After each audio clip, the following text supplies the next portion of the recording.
Bitty bitty bum bum. How's everyone else feeling about everything? What kind of question is that, bro? We just told you we can't answer that question. What do you even mean? is that question? How y'all feeling about stuff? What's on your guys' minds? Permission to approach the bench? Please, welcome. No, you got that something? was you. Oh. No, I was asking for you. Permission to ask an irrelevant question? How's it all feeling out there, guys?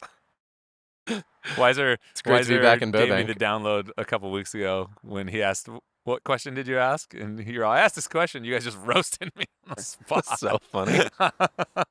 We got to the base of it because I didn't roast you, dude.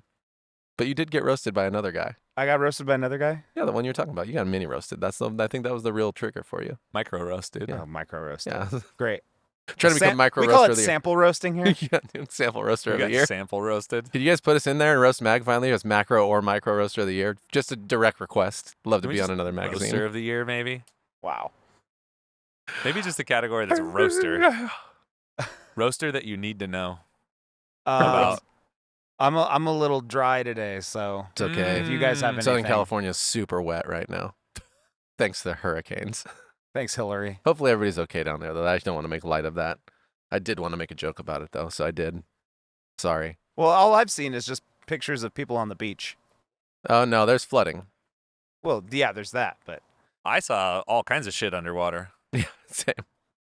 I did Looks not like our see algorithms people are on the saying beach. different stuff. My mom was showing me the news. It did not look good. Did not Coachella, look Dodger good. Stadium, it was pretty wet over there. It was Really? not. Yeah, I mean, good. there's definitely some flash floods. I don't think we're doing like loss of life unless it's some of the unfortunate like homeless population, but a lot of wet. a lot of wet. A lot of wet. First tropical storm. And then, you know what? Feels like it up here. Feel that wind. So anyways, happy Monday or whatever. This is amazing. I'm so psyched. I'm feeling pretty good, dude. Feeling pretty good. You want us to tell you stuff? No, I didn't. Talking about the people out there, dude. Tell us what you want us to tell you. We actually could help. Well, I mean, that email that I showed you this morning. Which email? Oh, I don't even know how to answer You those got electronic questions. Yeah. It's Maybe we should start just like directly answering, like we're giving advice, but it's like maybe it doesn't have to be the stuff we do in our own cafes at all. well, I think Just one tell of the people what problems to that I do. have with the questions are that people ask such vague questions a lot of the Girl, time. just tell me what to do.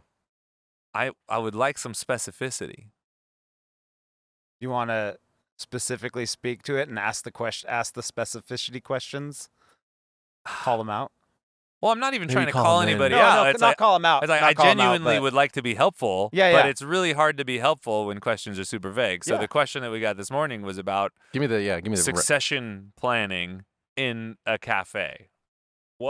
How do we prepare for either selling it or kicking it down to our employees, or C, whatever. succession planning as a concept we could just talk about, but that's a whole podcast worth of conversation, I think. Yeah. You have, yeah. Because I mean, the short answer before you even get any deeper is like you have to plan. Like if you want to do anything, I mean, my mindset you have on to have some form of succession planning to begin with. maybe not. I mean, I don't feel like, we don't have a succession plan for this place. But we do in the context of we don't run the cafes specifically. No, So- I think he's mentioning like selling the business or Oh yeah. He- That's so overall. to summarize the way This is- I yeah, read that's it, a whole different this is thing. going down a whole to fucking summarize- rabbit hole. Selling your business is like he's saying in you goodles. I want to discuss ownership transition planning for the coffee industry. My local area, several independent coffee shops were crushing it recently and then were acquired by a coffee collaborative. So the way I interpret that is like independent coffee shops who were maybe operating and doing their own thing Sure. were bought up by a bigger company that probably doesn't care what that own thing was. And That's I the read way that take it. same sentence as independent coffee shop that got absorbed by some sort of coffee cohort. Entity thing, like No, the Glass no, Jar no, here in not- town, because the not Glass Jar a- owns not like a restaurants company. and cafes. You think like employee owners. Yes, exactly. Oh, I don't. But it could be that. I mean, there's a lot of options. Because You the could go flip side of the B sen- Corp. the flip side of the other sentence is, meanwhile, several other shops have closed for good. So it's like he's seen people going from doing their own thing then transitioning into either being bought up by something else or just closing in general. And after that, he goes, do coffee shops ever see a second generation of ownership, or is it always boom or bust? So, meaning like, Sure. how many, starting Cat and Cloud, like, what's the end game? I mean, I'm in the Marvel. mindset of building the business, not getting rid of it. So it's really hard to Same. talk about, you know? Yeah. We're doing well. So how to get rid of this isn't really on my mind. Yeah. And that's so it's it's not a matter of getting rid of it, but it's, you know, what is Cat and Cloud in 40 plus years? One of the things that I've realized in my relatively short time on this earth now, because I'm at that middle age, you know, where I couldn't claim to be a Buying cars super from the 90s. wise sage or anything like that, but so much of what we're doing is completely unknown. Like Yeah. if you had to picture your life 5, 10, 15, 20 years from now, it would be really hard for me to say exactly what that means, you know, because even if you have a business with a strong set of core values and a mission statement, the world around you changes, and businesses need to continually adapt to those changes in some way or another, or they do risk getting left behind. So I couldn't say exactly what Cat and Cloud would look like in 20 years. I can make some guesses, but I'm not super attached to it being, it's got to be exactly like this, or I don't care about it. It's a little bit more It's malleable than that. And it's beholding the idea and not the box. well, I mean, we talked about Kodak a couple weeks Yeah. ago. Perfect Yeah, we example. did. So you don't want to Kodak yourself. You got to be a little bit open to some sort of adventure.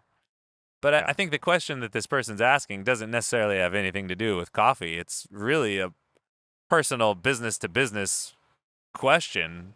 You know, the fact that most coffee shops go out of business isn't super surprising because most businesses go out of business. What is the Totally. rate of businesses that succeed? It's relatively low. Pretty low.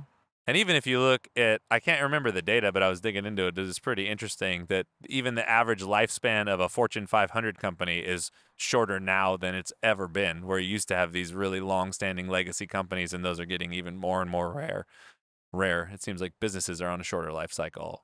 So, And if you pair that with the mindset of, you know, it's okay to fail because you're just learning. As long as you learn something from things that don't go right, if you pair that with like these short life cycle businesses. well, and then what It's- do people want to do? You know, I feel like there's a lot of different kinds of people who start businesses.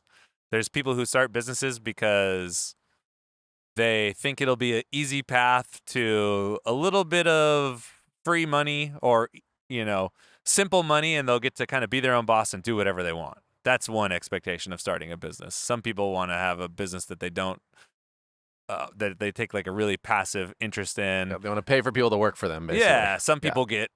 people it's just like a hobby and they get bored. So people could exit out of owning a business for a multitude of different reasons, and I don't think there's just one. You know, Yeah. throughout my life in coffee, so I used to work at Ritual, and it seems like Eileen is in the process of figuring out how to transfer the business that she built over to her employees in some That's sort the of rigmarole. We don't know. I some don't know sort for of sure.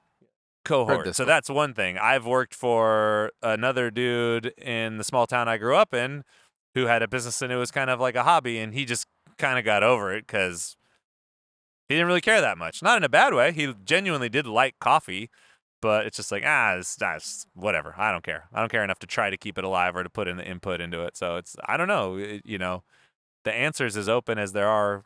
There's as many answers as there are businesses. Yeah. You So do. it's partially the answer is it depends on what you're trying to do.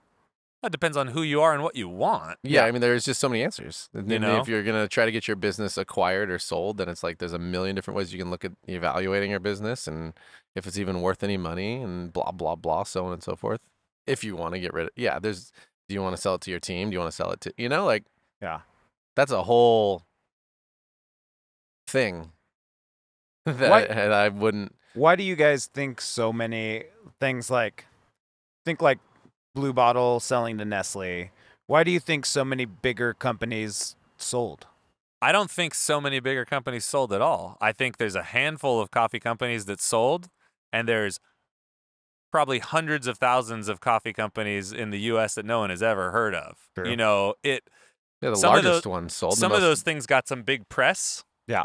But that's definitely not normal. You know, to be able to build a company and sell it for millions of dollars is rare. Because Yeah. let's count them off: Stumptown, Intelligentsia, Blue Bottle.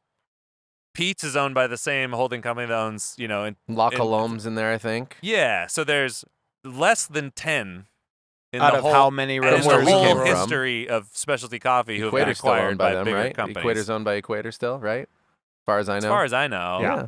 But even like Like throw in larger ones, yeah. Like, throw in 3 or 4 more that we are not thinking of right now, and you're still less than 10. You know. Yeah. So it's not common at all. I think it's a. I don't want to say. Well, I don't know what I'm going to say actually.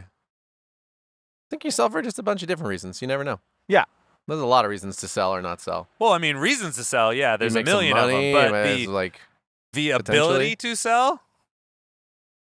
People are acting like they're going to build a company and sell it. You're not going to fucking build a company and sell it. You ain't doing shit. You know what I mean? How egotistical are you that you're going to build a company and sell it? Meanwhile, your day-to-day operations are fucked. You can't get people in the door. Your employees hate you. Everything's going wrong. I'm not calling out anybody specifically, and I'm not even talking about anybody in specialty coffee, but it's like, think of the businesses you interact with in a day. There's a reason I only go to 3 or 4 restaurants in this whole entire town. And there's a reason I'll only go to 3 or 4 coffee shops in this whole entire town. And there's more. It's just that most places aren't terribly well run. Well, I'm not saying we're perfect, but Yeah. we try and put a lot of intention into what we're doing. It was funny. I was sitting with Diego this morning, and he was saying just that. I was asking him, like, "Hey, what do you want to hear on the podcast this morning?" And he was just like, he went off talking about what was the inspiration for creating such a great work environment. Like, he came from a place where, you know, it sucked. Work sucked. And then he comes here and he just sees people who just want to be here. And yeah, it was just an interesting perspective from him, as far as I'm surrounded by people that care about what they're doing. And yeah, he was just interested to see where that came from. And you were too scared to lead with that question 45 minutes ago, huh? That was a great question. Great question. Good question, Diego. Next Good week. question. Next week. Not going to answer it. That's a good question. Well, how do you answer that question? But That's easy. Yeah, I mean, for me, it's empathy in terms of I remember what it feels like to have a job where no one gave a shit about you, and it doesn't feel good. It doesn't feel good to go to work when you think no one cares. It doesn't feel good to go to work and people treat you like an idiot. It doesn't feel good to go to work and not know what you're working for. Those things are annoying. And I've had both kinds of jobs. I've had jobs where my bosses really invested in me, went the extra mile, and cared. And I've had jobs where my bosses cussed me out and told me I was fucking stupid. And I don't think anybody should ever have to work in an environment where their boss cusses them out and tells them that they're fucking stupid. No one should have to do that. Now, it's tricky because I'm not saying I want to create a work environment where it's just, hey man, Free for whatever all? you want to Yeah. do, it's good. No, there's things that go together, you know, with that autonomy, with that good leadership, with that freedom that you have, you got to do the fucking work. You have to come and want to work hard, and then those other things, they even mean more in a situation like that. So when I say words like empathy, I say them with a little bit of hesitation because a lot of people hear empathy and it's like, cool, it's open season as an employee, whatever I want's good. It's like this collective mentality. And it's like, no, we're working hard. We have a purpose, and the best way to achieve that is by working hard, but you want to put it in working hard paired with a positive environment that reinforces you when you do things well and lets you know when you're doing things wrong in a way that makes you want to do them better and not smashes you down. That's a great place to work. yeah.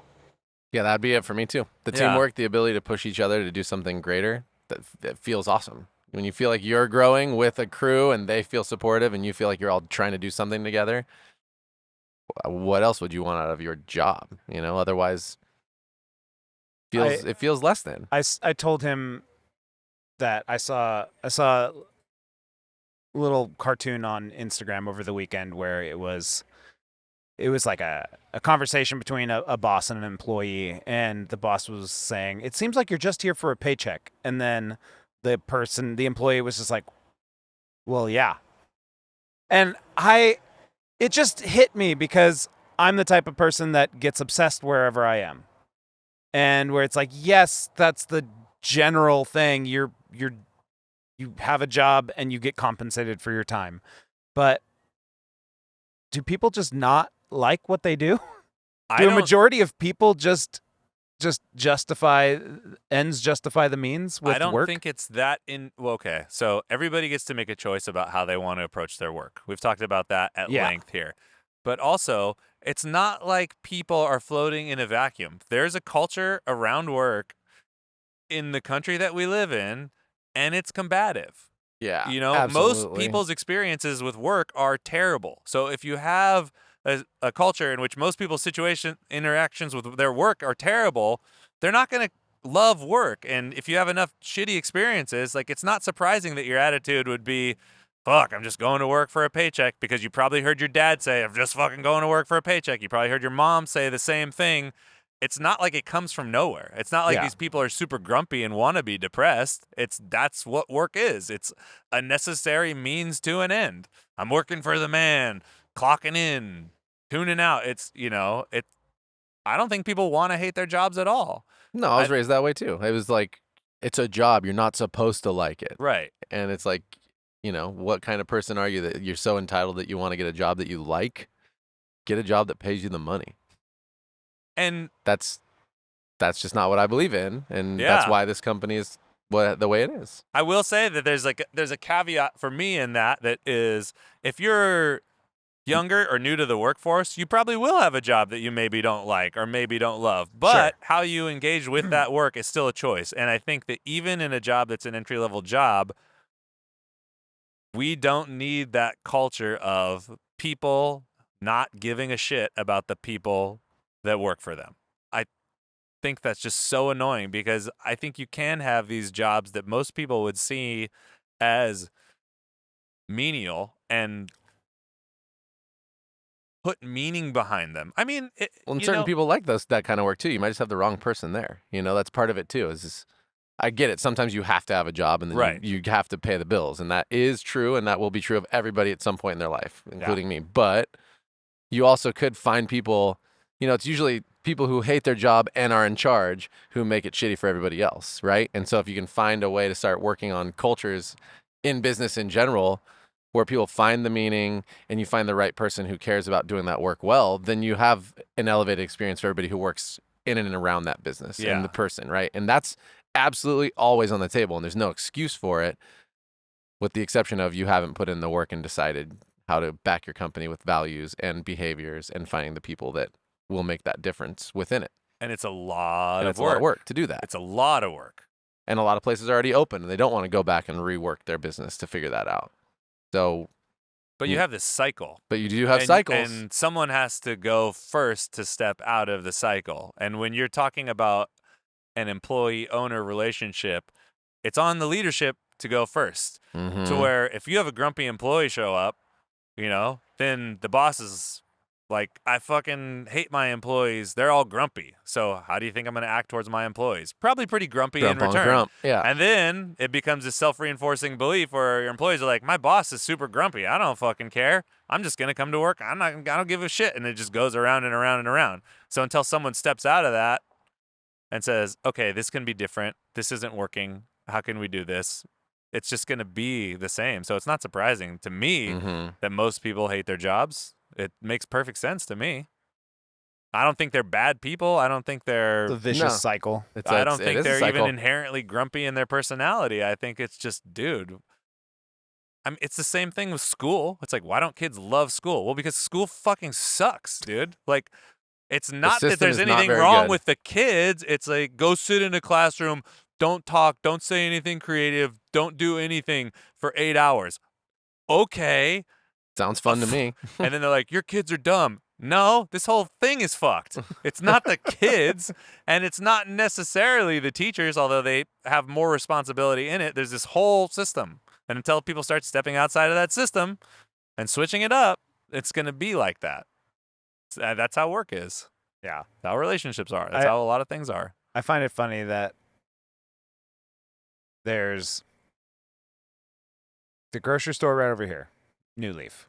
They have a mission. It's plastered on the wall right by the bathrooms. And it's just like, why would you mount it there? Why would you put it there? It's like when you went to the hospital that one time or the ER. Mission on the wall. Mission on the wall. But then it's like, do they really live by it? And then it's just funny because I'll go to the meat counter and it's the most grumpy, like just hates life person working there to the point where I will actively not go. Like, I will not go to the meat counter there, even though I know I need something from it when that person's working, because it's just like, I don't want to interact with this person. What's their mission? I don't know it. Doesn't Maybe know their how to do mission with is the to meat. be grumpy to people.